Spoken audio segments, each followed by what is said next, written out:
Байыртадан коргоп келген мекенин, билсин муундар бабасы ким экенин. Мансап үчүн келечекти кескилеп, таң маңкорткана сатып кетет экен. Мекен биздин аталардан аманат, мындан биздин урпак муун таралат. Коргой албай карматканча бүтүн көңдаң, куугулук жеп кеткен артык талалат. Коргой албай карматканча бүтүн көңдаң, куугулук жеп кеткен артык талалат. Садырабам сатты дейби көлүмдү, саналантып тынч отурган элимди.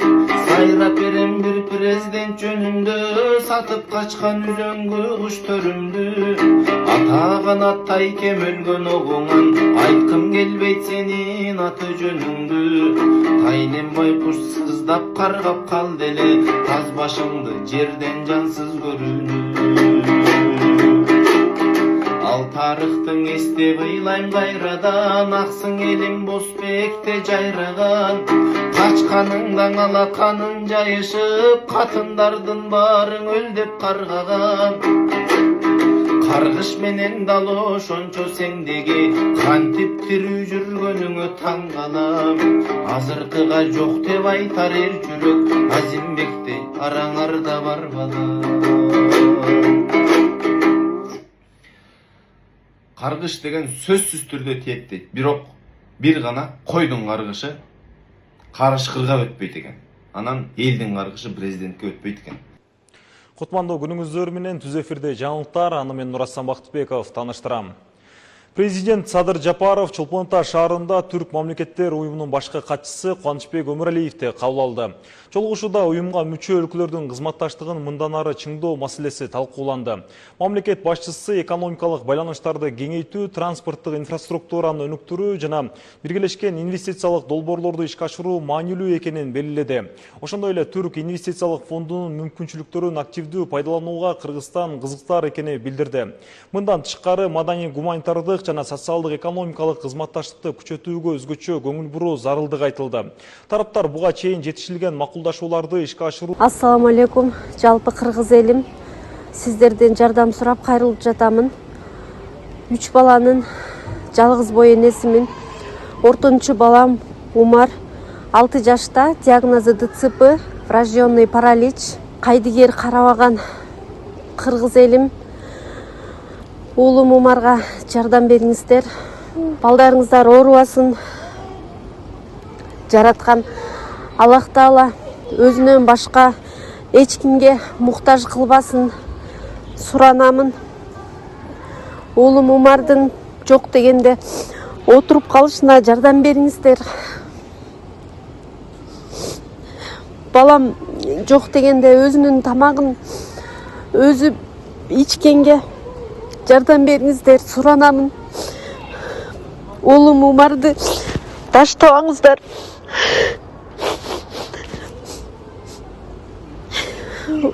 Учурда балам лечение алып жатат. Баламдын алган лечениясы токтоп калбаш үчүн жардам кылып бериңиздер, суранамын. Жана уюмдун алкагында өз ара аракеттенүүнү кеңейтүү боюнча пикир алышты. Президент Садыр Жапаров Чолпон Ата шаарында Беларустун тышкы иштер министри Максим Рыженковду кабыл алды. Жолугушууда эки өлкөнүн саясий, соода-экономикалык жана инвестициялык кызматташтыгын кеңейтүү маселелери талкууланды. Мамлекет башчысы Кыргызстан менен Беларустун өнөктөштүгүн мындан ары чыңдоо үчүн бардык шарттар бар экенин белгиледи. Ошондой эле Беларусь президенти Александр Лукашенконун Шукунун саммитине жана 6-чы дүйнөлүк көчмөндөр оюндарынын ачылышына катышуусунун маанилүүлүгүнө токтолду. Максим Рыженков Беларусь президентинин саламын жолдоп, Кыргызстанды буунун коопсуздук кеңешинин туруктуу эмес мүчөсү болуп шайланышы менен куттуктады. Жолугушуунун соңунда тараптар жетишилген макулдашууларды ыраттуу ишке ашырууга даяр экенин ырасташты. Президент Садыр Жапаров мамлекеттик жана муниципалдык кызмат көрсөтүүлөр тууралуу мыйзамга кол койду. Ага ылайык жаран айрым мамлекеттик кызматтарды арыз жазбай эле автоматтык түрдө ала алат. Ошондой эле акысыз берилүүгө тийиш болгон кызматтар үчүн акча алууга тыюу салынат. Социалдык жактан айырылуу жарандар үчүн жеңилдиктер дагы каралган. Мындан тышкары кызмат көрсөтүүлөрдүн бирдиктүү реестри түзүлөт. Мыйзам расмий жарыяланган күндөн тартып 3 айдан кийин күчүнө кирет. Документ мамлекеттик кызматтарды жөнөкөйлөтүүгө жана сынариптештирүүгө багытталган.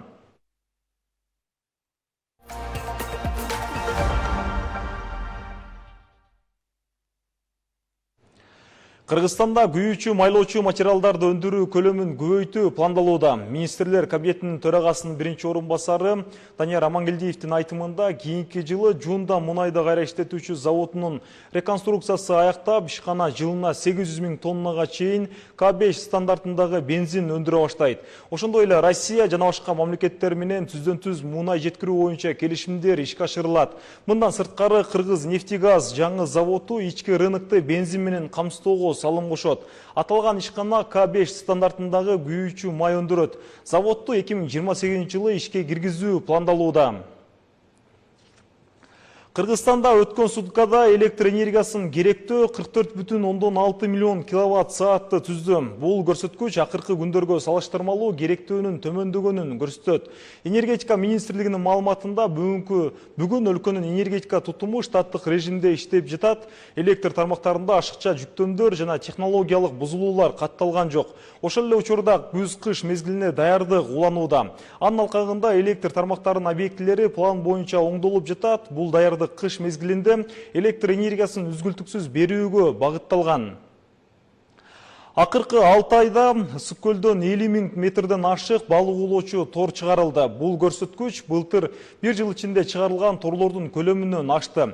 Ошондой эле көлдүн аймагынан 1 тонна 250 килограмм таштанды жыйналды.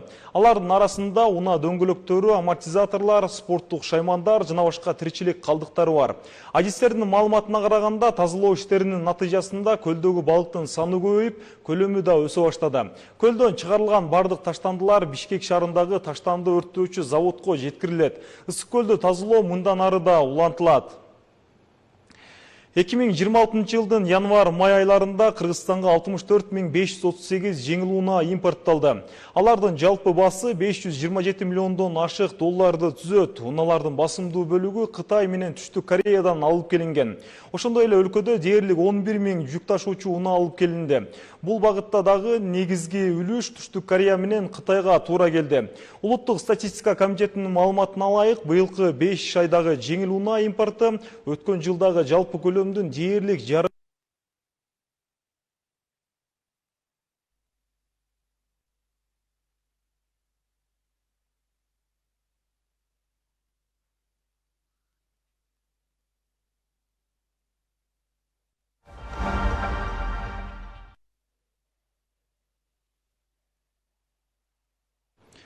Кыргызстанда акыркы бир жумада кой этинин баасы 0,2%га арзандады. Ошол эле учурда айрым азык-түлүктөрдүн баасы жогорулады.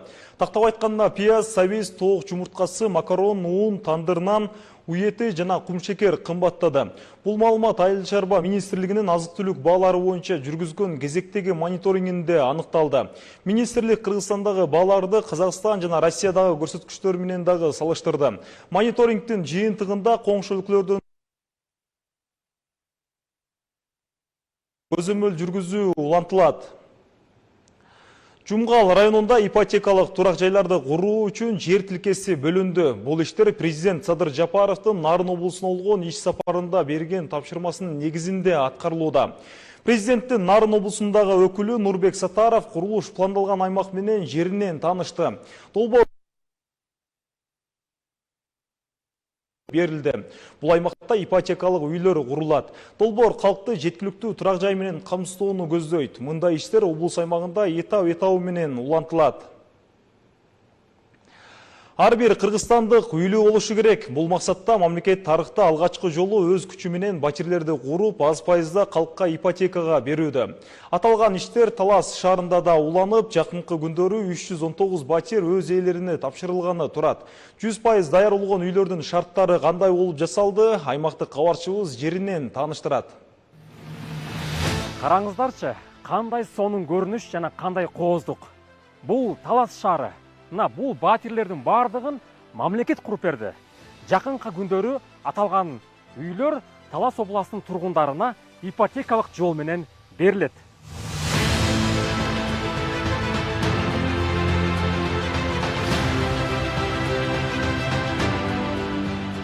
Бул иш-чара эң негизги президенттин талабы болгон үчүн ушундай аткарылып жатат.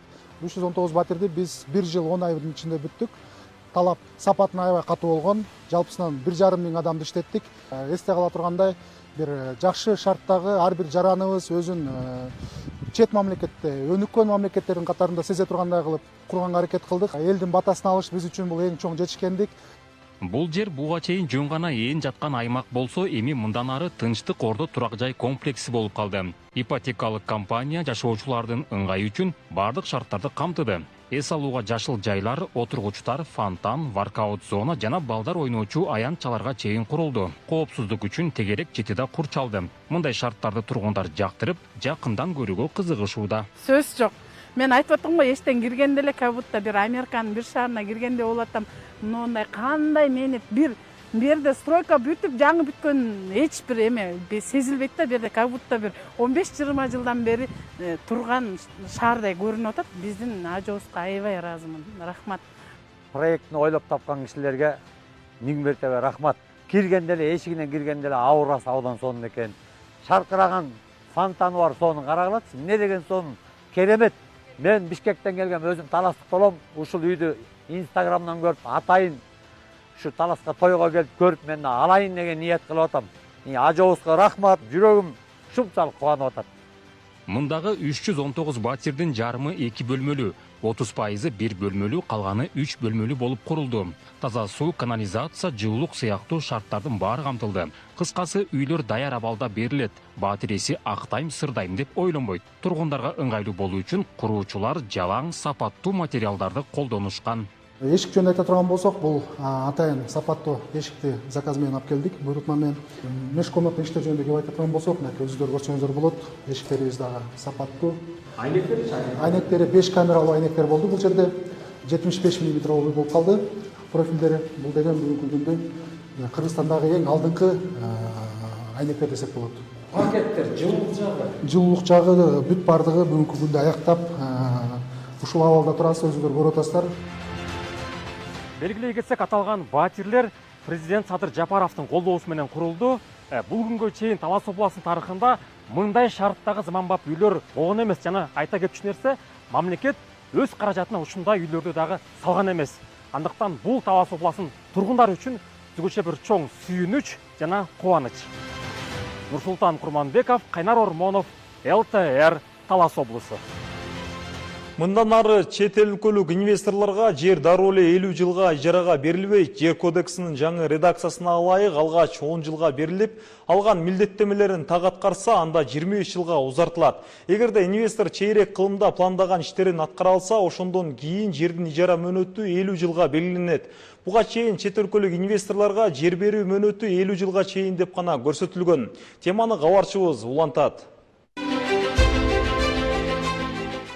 Кара Балтадагы Жунда муна иштетүүчү ишканасы өлкөдөгү эң ири салык төлөөчүлөрдүн бири. Өндүрүш комплексин куруу үчүн 2014-жылы Жайыл районунан 218 гектарга жакын жер 49 жылдык мөөнөткө ижарага берилген. Жакынкы аралыкта К4, К5 экологиялык стандарттагы күйүүчү май чыгаруу пландалууда. Бүгүнкү күндө ишканада 700дөн ашык жергиликтүү тургун эмгектенип, бюджетке ири өлчөмдө салык төлөнүүдө.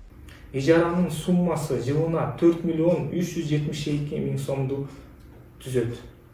Гектарына 19.968 сом келишим боюнча төлөнөт. Айлык киреше салыгы 2 миллион 515 миң сомду түздү. Жер салыгы айыл чарба эмес багытта жерлер үчүн 3 миллион 257 миң сомду түздү. Таштанды чыгаруусу 77 миң сом. Жалпы суммасы болжол менен 37 миң 863 миң сомду түзөт экен. Чүй облусунда мамлекет менен чет элдик инвесторлордун катышуусунда түзүлгөн бир катар ири өндүрүш ишканалары иштеп жатат. Мамлекет жерди убактылуу пайдаланууга берсе, инвестор өндүрүшкө капитал салып, жаңы жумуш орундарын түзөт. Маселен, 2012-2014 жылдары кен казуу үчүн Алтын кен компаниясына Кемин районунан 200 гектарга жакын жер, Салют компаниясына 12,5 гектар, Чүй районундагы Искра Азия ишканасына 565 гектар, ал эми кафел өндүрүүчү Тяншан Керамик компаниясына Сокулук районунун Кожомкул айылынан 19 гектарга жакын жер 49 жылдык мөөнөткө ижарага берилген. Мында инвестициялык долбоорлор өлкөнүн бардык аймактарында жүзөгө ашырылган. Бишкек шаарында да чет өлкөлүк компанияларга жана уюмдарга жер тилкелер 49 жылдык мөөнөткө берүү практикасы мурда эле болгон. Мисалы, Американын Борбордук Азия университетине 2011 жылы 2,7 гектар, Туркияга байланыштуу Бета Кыргызстан International компаниясына 2015 жылы 1 гектарга жетпеген. Россиянын Газпром Кыргызстан компаниясынын 2016 жылы 0,7 гектар жери 49 жылдык мөөнөткө берилген. Баткен облусунда 2011-2016 жылдары Кытай менен байланышкан инвесторлорго мунай издөө жана казып сымап, темир рудасы, гипс өндүрүү, ошондой эле жол жана завод куруу үчүн жер тилкелери берилген. Бир эле Главнефтегаз компаниясына Ак Торпактагы Чоң Гара участогунан 2012 жылы 3063 гектар жер, андан тышкары дагы 104 жана 115 гектар жер мунай казып алуу максатында пайдаланууга берилген. 2016 жылы Кадамжай районунда НЦП Тяньшань компаниясына модулдук завод куруу үчүн 58,82 гектар жер 49 жылдык мөөнөткө берилген. Жер тилкелери узак мөөнөткө Кытайдын гана инвесторлоруна берилген эмес. Казакстан, Россия, Түркия, Австралия, Пакистан жана башка өлкөлөрдүн компаниялары да жерди ижарага алып, өндүрүш жүргүзүп келишүүдө. Расмий маалыматка ылайык 2011-2017 жылдар аралыгында Кыргызстанда чет өлкөлүк инвесторлорго жалпы 5683 гектардан ашкан 64 жер тилкеси убактылуу пайдаланууга берилген. Инвестициялык келишимдерди түзүлгөн маалда министрлер кабинети менен түз сүйлөшүүлөр жолу менен. Ал болсо кайдан келип чыкты? Түз сүйлөшүүлөр жолу менен инвесторлор менен биз келишимдер түзөбүз только в случае, если 1 миллиард сомдон ашык болгон инвестиция алып келген күндө гана. Ал деген чет өлкөлүк жарандарга эмес, ал бардык жарандарга, юридикалык жактарга бирдей кабыл. Ошонун негизинде ошолорго түз берүү маселесин түз берүү маселесин, ошол жерде тактоо маселесин иретинде биз жер кодексине өзгөртүүлөр киргизилип жатат. Адистердин айтымында чет өлкөлүк инвесторлорго жерди убактылуу пайдаланууга берүү практикасы буга чейин эле колдонуп келгенин жана азырда күчүндө. Болгону мурда инвестициялардын көлөмү менен демилгелердин саны аз болгондуктан коомчулуктун көңүлү анчейин бурулган эмес. Азыр болсо инвестициялык активдүүлүк күчөп, жаңы өндүрүштөр көбөйгөндүктөн бул маселе коомдук талкуунун чордонунда калды. Инвестициялык долбоорлор боюнча бул жер кодексинин талаптарына ылайык бир гана Кыргыз Республикасынын министрлер кабинети тарабынан берилет. Ал үчүн биринчи кезекте ошол инвестициялык долбоор улуттук долбоорлордун тизмесине киргизилиш керек. Ал дагы Кыргыз Республикасынын министрлер кабинетинин чечими менен бекитилет. Ошол бекитилген тизмеге кирген учурда гана ошол долбоор жактырылып, инвестициялык макулдашуу инвестор менен түзүлүп, анан инвестициялык макулдашууну ишке ашыруу максатында жер тилкеси бөлүнүп берилет. Жергиликтүү бийлик өкүлдөрү бир гана учур бар, ошо калктуу конуштардын чегинде, ошо мэриялар, айыл өкмөттөрү ошо калктуу конуштардын чегинде берүүгө укугу бар, аренда ижарага. Ал эми калктуу конуштардан сырткары жерлерде министрлер кабинетинин токтому менен гана берилет. Белгилей кетсек, министрлер кабинети жер кодексине жана инвестициялар жөнүндө мыйзамга өзгөртүүлөрдү сунуштоодо. Ага ылайык инвестициялык долбоорлор үчүн жер тилкеси алгач 10 жылга убактылуу пайдаланууга берилет. Инвестор өзүнө алган милдеттемелерин толук аткарса, мөөнөт 25 жылга чейин узартылышы мүмкүн. Андан кийин гана жерди пайдалануу мөөнөтү 50 жылга чейин берилиши ыктымал. Эгер инвестор милдеттемелерин аткарбаса же жер тилкесин максатсыз пайдаланса, ал мамлекеттин карамагына кайтарылат. Дүйшөн Шаршембеков, Шамен Болотбек уулу, ЛТР Бишкек. Ушул жана башка маалыматтар менен ЛТРдин социалдык баракчаларынан да тааныша аласыздар. Күнүңүздөр көңүлдүү улансын.